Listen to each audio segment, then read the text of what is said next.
Hello' everyone, পোনপ্ৰথমে মোৰ ফালৰ পৰা সকলোকে কাতি বিহুৰ শুভেচ্ছা জ্ঞাপন কৰিলোঁ। এয়া দেখিছেনে, দুটামান ফটো উঠো বুলি মেখেলা চাদৰ ওলাইছোঁ, কিন্তু গহনা কোনটো পিন্ধো কনফিউজত আছিলোঁ। শেষত এইটো চুজ কৰিলোঁ কাৰণ অসমীয়া গহনা আছে, বিহুত ভাল লাগিব।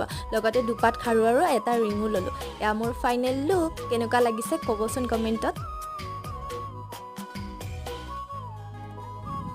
এয়া মই ফটো উঠিবৰ কাৰণে যা যোগাৰ কৰি আছোঁ।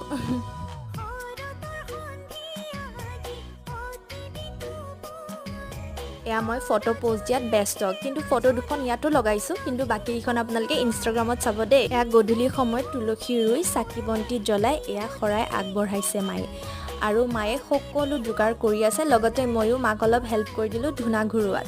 আৰু এয়া আমাৰ সকলো ৰেডি হৈ গ'ল। সকলোতে আমি চাকি বন্তি জ্বলাই আজৰি, আৰু সন্ধিয়া আমি এয়া প্ৰসাদ খোৱাত ব্যস্ত। আৰু আজি আমি ডিনাৰত খিচিৰি খাইছোঁ। আপোনালোকে কি খাইছে ক'বচোন। আজিলৈ বাই বাই।